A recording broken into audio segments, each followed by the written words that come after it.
দৰ্শকসকল এই মুহূৰ্তত দিব লৈছোঁ প্ৰথমটো খবৰ। প্ৰমোদ বড়োৱে চৰকাৰী ধন কৰিছিল আত্মসাৎ। নিজৰ ধন বুলি ভাবি সেই ধন প্ৰমোদ বড়োৱে খৰচ কৰা নাছিল। এটা প্ৰমোদ বড়োক লৈ BTCৰ চিফ হাগ্ৰামা মহিলাৰীয়ে কৰিলে ডাঙৰ মন্তব্য। দিব লৈছোঁ এটা গুৰুত্বপূৰ্ণ খবৰ। প্ৰমোদ বড়োক লৈ এতিয়া BTCৰ চিফ হাগ্ৰামা মহিলাৰীয়ে কৰিলে ডাঙৰ মন্তব্য।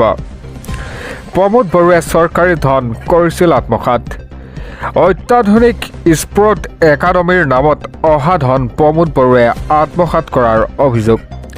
এই সকলো কাম প্ৰমোদ বড়োৰ দিনতেই অহা, কিন্তু নিজৰ পইচা বুলি ভাবি সেই ধন প্ৰমোদ বড়োৱে খৰচ কৰা নাছিল, যাৰ বাবে UPPLক বড়ো জনতাই আঁতৰালে ক্ষমতাৰ পৰা। এটা ওদালগুৰিত উপস্থিত হৈ হাগ্ৰামা মহিলাৰীয়ে কৰিলে এই ডাঙৰ মন্তব্য। এটা প্ৰমোদ বড়োক লৈ BTCৰ চিফ হাগ্ৰামা মহিলাৰীয়ে কৰিলে ডাঙৰ মন্তব্য। পৰৱৰ্তী খবৰ। আল্লাহু আকবৰ ধ্বনি দি লাখ লাখ মুছলমানে আৰম্ভ কৰিলে বাবৰি মছজিদ নিৰ্মাণৰ কাম। হাতে হাতে ইটালৈ বাবৰি মছজিদ নিৰ্মাণৰ কাৰণে ওলাই আহিল এতিয়া লাখ লাখ মুছলমান। মূৰতো ইটালৈ ওলাই আহিছে এতিয়া লাখ লাখ মুছলমান। দিব লৈছে এটা ব্ৰেকিং আপডেট। আল্লাহু আকবৰ ধ্বনি দি লাখ লাখ মুছলমানে আৰম্ভ কৰিলে বাবৰি মছজিদ নিৰ্মাণৰ কাম। হাতে হাতে ইটালৈ বাবৰি মছজিদ নিৰ্মাণৰ কাৰণে ওলাই আহিল এতিয়া লাখ লাখ মুছলমান। পশ্চিমবংগত নিৰ্মাণ হ'ব এতিয়া বাবৰি মছজিদ। মুৰ্ছিবাদত বাবৰি মছজিদ নিৰ্মাণৰ বাবে ওলাই আহিল লাখ লাখ মুছলমান। মূৰত ইটালৈ ওলাই আহিছে এতিয়া লাখ লাখ মুছলমান। মুৰ্ছিদাবাদৰ TMCৰ বিধায়ক হুমায়ুন কবিৰৰ উদ্যোগত হৈছে এই মছজিদ নিৰ্মাণৰ কাম। এটা বাবৰি মছজিদ মুৰ্ছিবাদত নিৰ্মাণ কৰিম বুলি কৰিছিল হুমায়ুন কবিৰে। TMCয়ে নিলম্বন কৰিছিল বিধায়কগৰাকীক। এটা হুমায়ুন কবিৰৰ আহ্বানৰ পাছতেই ওলাই আহিছে লাখ লাখ লোক। মূৰত ইটালৈ বাবৰি মছজিদ নিৰ্মাণৰ বাবে ওলাই আহিছে এতিয়া মুছলমান লোকসকল। বিজেপিয়ে সমালোচনা কৰিছে তৃণমূল কংগ্ৰেছৰ লগতে হুমায়ুন কবিৰক। আগন্তুক নিৰ্বাচনৰ বাবে এনে কাম কৰা বুলি মন্তব্য কৰিছিল বিজেপিয়ে। পৰৱৰ্তী খবৰ। নতুন বছৰত আহিল এতিয়া নতুন নিয়ম। ডাম্পাৰ ই-ৰিক্সা বাইকৰ বাবে আহি গ'ল নিৰ্দেশনা। ৰাজপথত এইকেইটা নিয়ম ভুলতো নকৰিব উলংঘা। এটা নিয়ম উলংঘা কৰিলেই আপুনিও পৰিব এতিয়া ভয়ংকৰ বিপদত। দিব লৈছে এটা অতিকৈ গুৰুত্বপূৰ্ণ খবৰ। নতুন বছৰত নতুন নিয়ম। ডাম্পাৰ ই-ৰিক্সা বাইকৰ বাবে আহি গ'ল এতিয়া নিৰ্দেশনা। ঘন কুঁৱলীৰ প্ৰতি লক্ষ্য ৰাখি জাৰি কৰা হৈছে এই নিৰ্দেশনা। BNSSৰ 163 অধীনত জাৰি কৰা হৈছে এই নিষেধাজ্ঞা। এটাও নিয়ম অমান্য কৰিলেই ভৰিব লাগিব এতিয়া জৰিমনা। ইয়াৰ উপৰিও বাতিল হ'ব লাইচেন্স। গতিকে ৰাজপথত বাহন চলাওঁতে সাৱধান হওক। ৰাষ্ট্ৰীয় ৰাজ্যিক ৰাজপথত সন্ধিয়া 5 বজাৰ পৰা পুৱা 8 বজালৈ ডাম্পাৰ চলাচল বন্ধ। ৰাজ্যিক আৰু গ্ৰাম্য পথত সন্ধিয়া 5 বজাৰ পৰা পুৱা 6 বজালৈ ই-ৰিক্সা চলাচলত বন্ধ। বাইকেৰে ষ্টাণ্ট কৰিলে তৎক্ষণাত অনৈক্যপত্ৰ বাতিল হ'ব আৰু বিহা হ'ব জৰিমনা। এটা ৰাষ্ট্ৰীয় ঘাইপথত সকলো ধৰণৰ গধুৰ বাহনৰ গতি ঘণ্টাত 40 কিলোমিটাৰ হ'ব লাগিব। লঘু বাহনৰ গতি ঘণ্টাত 60 কিলোমিটাৰতকৈ সীমাবদ্ধ। লঘু বাহনৰ গতি ঘণ্টাত 60 কিলোমিটাৰলৈকে সীমাবদ্ধ। এটা ৰাষ্ট্ৰীয় আৰু ৰাজ্যিক ঘাইপথ কোনো বাহনে ছাউণ্ড ছিষ্টেম ব্যৱহাৰ কৰিব নোৱাৰিব।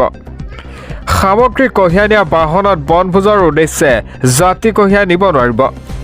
এটা মদ্যপান কৰি বাহন চলালে, ভুল দিশত গাড়ী চলালে, পথ সুৰক্ষা আইন উলংঘা কৰিলে বিপদ নিশ্চিত। হোজাই জিলা প্ৰশাসনে জাৰি কৰিছে এই নিৰ্দেশনা। পৰৱৰ্তী খবৰ। ৰাজ্যৰ লাখ লাখ যুৱক যুৱতীৰ বাবে ভাল খবৰ আহি পৰিছে। আহি গ'ল অসম আৰক্ষীৰ নতুন চাকৰি। প্ৰকাশ পালে বিজ্ঞাপন। ক'ত কেনেকৈ কৰিব আবেদন আপোনালোকক সবিশেষ জনাই আছোঁ। ৰাজ্যৰ লাখ লাখ যুৱক যুৱতীৰ বাবে ভাল খবৰ আহি পৰিছে। আহি গ'ল অসম আৰক্ষীৰ নতুন চাকৰি। প্ৰকাশ পালে বিজ্ঞাপন। সাজু কৰক নথি পত্ৰ। ক'ত কিদৰে কৰিব আবেদন অসম আৰক্ষীৰ ৱেবছাইটত গৈ চাব পাৰিব। ৰাজ্যৰ লাখ লাখ যুৱক যুৱতীৰ বাবে এইটো এটা ভাল খবৰ। আহি গ'ল অসম আৰক্ষীৰ নতুন চাকৰি।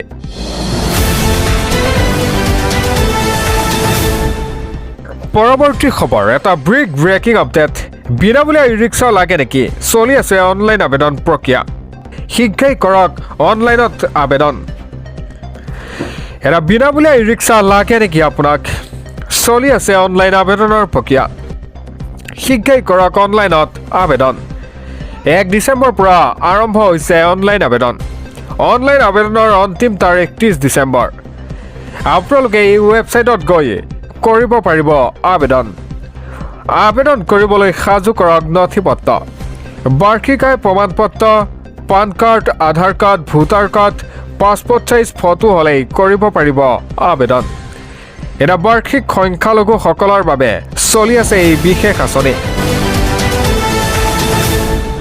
পৰৱৰ্তী খবৰ আজি 6 তাৰিখ জুবিন গাৰ্গৰ ঘটনাৰ চাৰ্জশ্বিটক লৈ আহিব পাৰে এটা ডাঙৰ খবৰ ৩৫০০ পৃষ্ঠাজোৰা চাৰ্জশ্বিট সাজু দাখিল কৰিবলৈ এছআইটিয়ে 6 পৰা 12 তাৰিখৰ ভিতৰত দাখিল কৰা হ'ব এই চাৰ্জশ্বিট এটা চাৰ্জশ্বিট দাখিলৰ সন্দৰ্ভত মুখ্যমন্ত্ৰীৰ এই ডাঙৰ মন্তব্য জুবিন গাৰ্গৰ চাৰ্জশ্বিটক লৈ এছআইটিৰ কাম কাজ সম্পূৰ্ণ 2 এদিনৰ ভিতৰতে চাৰ্জশ্বিট দাখিল কৰিব এছআইটিয়ে জামিন নাপায় কোনো এজন অভিযুক্তই ৩৫০০ পৃষ্ঠাজোৰা চাৰ্জশ্বিট দাখিল কৰিবলৈ সাজু এতিয়া এছআইটি 6 পৰা 12 তাৰিখৰ ভিতৰত দাখিল কৰা হ'ব এই চাৰ্জশ্বিট 18 তাৰিখৰ আগত চাৰ্জশ্বিট দাখিল কৰাটো আইনমতে বাধ্যতামূলক এছআইটিৰ চাৰ্জশ্বিট দাখিলৰ সন্দৰ্ভত এতিয়া পুনৰ তাৎপৰ্যপূৰ্ণ মন্তব্য কৰে ৰাজ্যৰ মুখ্যমন্ত্ৰী ডক্টৰ হিমন্ত বিশ্ব শৰ্মাই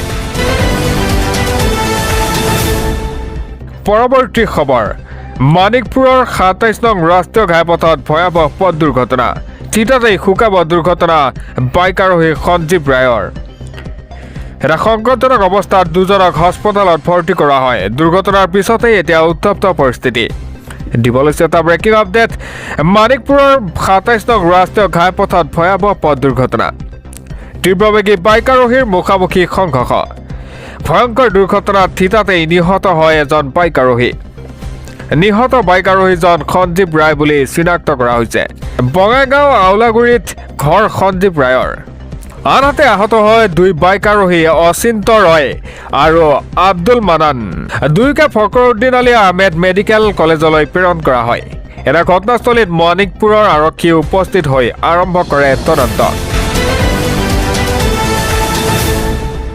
পৰৱৰ্তী খবৰ জুবিন গাৰ্গক লৈ ৰাজনীতি নকৰিব মিডিয়াত 1.5 মিনিটৰ ভাষণ দিলেই জুবিন গাৰ্গে ভাৰত ৰত্ন নাপায় কংগ্ৰেছক কঠোৰ বাণী শুনাই মুখ্যমন্ত্ৰীৰ এই মন্তব্য জুবিন গাৰ্গক ভাৰত ৰত্ন দিবলৈ এটা প্ৰক্ৰিয়াৰ মাজেৰে যাব লাগিব দিবলৈছে এটা অতিকৈ গুৰুত্বপূৰ্ণ খবৰ জুবিন গাৰ্গক লৈ ৰাজনীতি নকৰিব মিডিয়াত 1.5 মিনিটৰ ভাষণ দিলেই জুবিন গাৰ্গে ভাৰত ৰত্ন নাপায় জুবিন গাৰ্গক ভাৰত ৰত্ন দিবলৈ এটা প্ৰক্ৰিয়াৰ মাজেৰে যাব লাগিব বিধানসভাত শাসক বিৰোধীৰ মিলি প্ৰস্তাৱ পাছ কৰিব লাগিব প্ৰস্তাৱত জুবিনৰ কীৰ্তিৰ কথা লিখা থাকিব জুবিনৰ সৃষ্টিৰ কথা লিখা থাকিব জুবিন গাৰ্গক ভাৰত ৰত্ন দিবলৈ বিজেপিয়ে চিৰিয়াছ হৈ কাম কৰিছে ভোটৰ স্বাৰ্থত জুবিনক লৈ ৰাজনীতি কৰা কংগ্ৰেছক সকিয়নি ৰাজ্যৰ মুখ্যমন্ত্ৰী ডক্টৰ হিমন্ত বিশ্ব শৰ্মাৰ এটা জুবিন গাৰ্গক ভাৰত ৰত্ন প্ৰদানৰ নামত সস্তীয়া প্ৰচাৰ নচলাব বুলিও মন্তব্য কৰিছে মুখ্যমন্ত্ৰীগৰাকীয়ে পৰৱৰ্তী খবৰ জুবিন গাৰ্গৰ ঘটনাক লৈ শীঘ্ৰেই আহিব পাৰে ডাঙৰ খবৰ 10 ডিচেম্বৰ পূৰ্বে এছআইটিয়ে দাখিল কৰিব এতিয়া চাৰ্জশ্বিট অসমবাসীয়ে শীঘ্ৰেই জানিব পাৰিব বহু কথা দিবলৈছে এটা অতিকৈ গুৰুত্বপূৰ্ণ খবৰ জুবিন গাৰ্গৰ ঘটনা আছিল পৰিকল্পিত 10 ডিচেম্বৰ পূৰ্বে এছআইটিয়ে দাখিল কৰিব চাৰ্জশ্বিট অহা সপ্তাহত জনোৱা হ'ব চাৰ্জশ্বিট দাখিলৰ দিন জুবিন গাৰ্গৰ ঘটনা দুৰ্ঘটনা নহয় জুবিন গাৰ্গক হত্যা কৰা হৈছিল আৰক্ষীয়ে সাজু কৰিছে বিজ্ঞানসন্মত চাৰ্জশ্বিট সকলো ফালৰ পৰা চৰকাৰ এতিয়া প্ৰস্তুত পৰৱৰ্তী খবৰ মানুহে মানুহৰ বাবে হ'ব লাগে অসমক লণ্ডন বনাব লাগে উচ্ছেদস্থলী পৰিদৰ্শন কৰি বেৰিষ্টাৰ ইলিয়াছ হুছেইন আনচাৰীৰ এই ডাঙৰ মন্তব্য দিবলৈছে এটা অতিকৈ গুৰুত্বপূৰ্ণ খবৰ মানুহ মানুহৰ বাবে হ'ব লাগে অসমক লণ্ডন বনাব লাগে উচ্ছেদস্থলী পৰিদৰ্শন কৰি বেৰিষ্টাৰ ইলিয়াছ হুছেইন আনচাৰীৰ এই মন্তব্য লণ্ডনৰ পৰা আহিয়েই গোৱালপাৰাৰ হাছিলা বিলত উপস্থিত হয় আনচাৰী উচ্ছেদিতৰ শিবিৰৰ আৱালবিদ্ধৰ কাষত উপস্থিত হৈ বুজ লয় খাদ্য সামগ্ৰী বিতৰণ কৰাৰ লগতে শিক্ষাৰ্থীসকলৰ মাজত বিতৰণ কৰে কলম এইখন অসম সবাতোতকৈ সুন্দৰ ৰাজ্য ৰাজনীতিৰ ঊৰ্ধত থাকি আমি সকলোৱে মানুহ হ'ব লাগিব মানুহে মানুহৰ বাবে সহায় কৰিলে এখন সুন্দৰ দেশ গঢ়িব পাৰিম উচ্ছেদিতসকলৰ আইন আৰু ন্যায়ালয়ৰ ওপৰত আস্থা ৰাখিবলৈও কয় আনচাৰীয়ে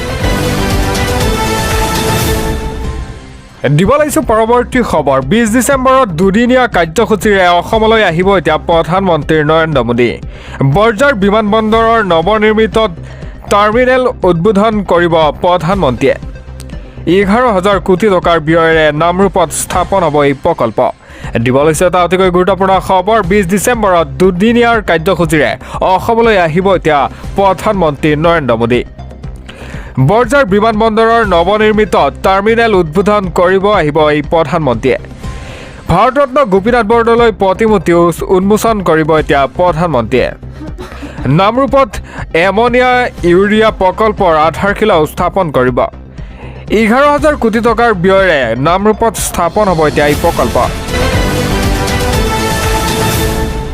পৰৱৰ্তী খবৰ পিকনিক খাবলৈ যাওঁতে এতিয়া মানি চলক 11টা নতুন নিয়ম ভংগ কৰিলে পিকনিক স্থলীত পৰিব বিপদ আনন্দৰ নামত বিপদ চপাই নল'ব নিয়ম অমান্য কৰিলে জৰিমনা ভৰাৰ উপৰিও ৰঙাঘৰৰ আলহী হ'ব লাগিব দিব লৈছে এটা ব্ৰেকিং আপডেট পিকনিক খাবলৈ যাওঁতেই মানি চলক এতিয়া 11টা নতুন নিয়ম বনভোজকাৰীলৈ আহি গ'ল এতিয়া নিৰ্দেশনা মানিব লাগিব 11টাকৈ নতুন নিয়ম ভংগ কৰিলে বিহা হ'ব এতিয়া জৰিমনা বনভোজ খাবলৈ যোৱাৰ সময়ত অত্যাধিক উচ্চ প্ৰাবল্যৰ সাউণ্ড ছিষ্টেম বজাব নোৱাৰিব বনভোজস্থলীৰ পৰিষ্কাৰ পৰিচ্ছন্ন কৰি ৰাখিব লাগিব সুৰাপান কৰি উদ্ভণ্ডালি কৰিব নোৱাৰিব বনভোজ খোৱাৰ পিছত সকলো ডিছপ'জেল প্লেট গ্লাছ ডাষ্টবিন পেলাব নোৱাৰিব কোনো ধৰণৰ লেতেৰা আৱৰ্জনা যান জুতিৰ পেলাব নোৱাৰিব চালক হেণ্ডিমেনে সুৰাপান কৰি বাহন চলাব নোৱাৰিব এটা বাইক আৰোহীয়ে বনভোজ খাবলৈ যোৱাৰ সময়ত মানিব লাগিব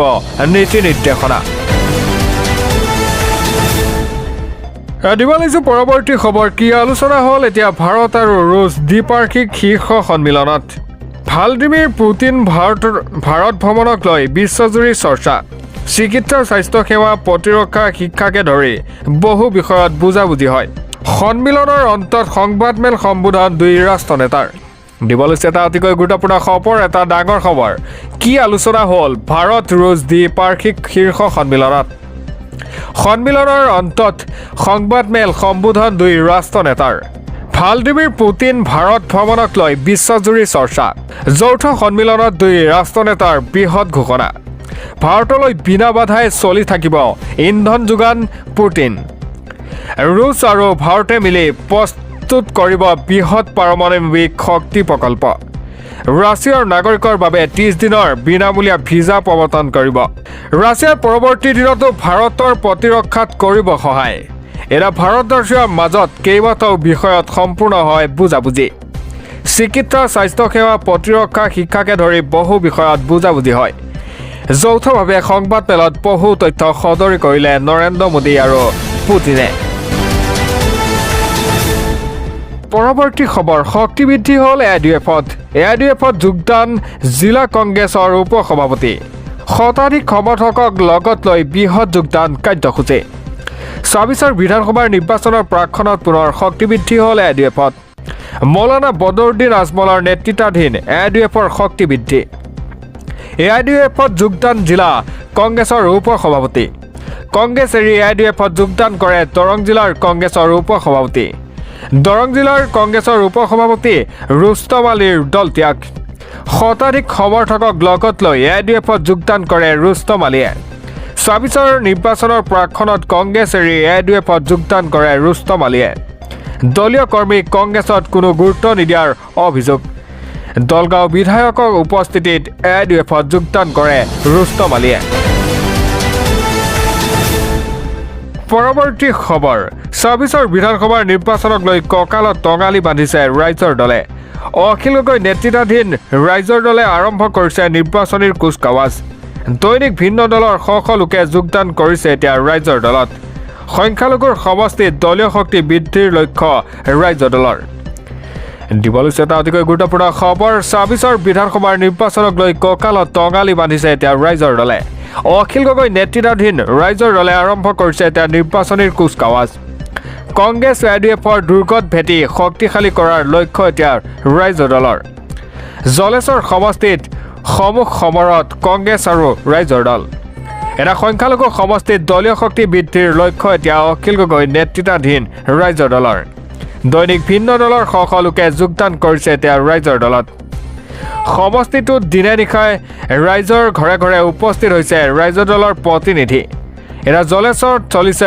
ৰাইজৰ দলৰ সম্ভাৱ্য প্ৰাৰ্থীৰ নিৰ্বাচনীৰ কুচকাৱাজ সম্ভাৱ্য প্ৰাৰ্থী গোলাম বাবু কিৰ্বিয়াৰ গণসমাৱেশত কৰিলে কেইবাটাও ঘোষণা এৰা বিধায়ক নিৰ্বাচিত হ'লে নিজৰ দৰমহাৰ ধন উৎসৰ্গা কৰিম ৰাইজৰ বাবে এনেদৰে মন্তব্য কৰিছিল কংগ্ৰেছ আৰু এডিএফৰ পুৰণি নেতাৰ প্ৰতি সমষ্টিবাসীৰ হৈছে এতিয়া মুখ ভংগ কঁকালত টঙালি বান্ধি এটা প্ৰচাৰ অভিযান চলাইছে গোলাম বাবু কিৰ্বিয়াই জনসভাত বিজেপি চৰকাৰক তীব্ৰ সমালোচনা কৰে গোলাম বাবু কিৰ্বিয়াৰ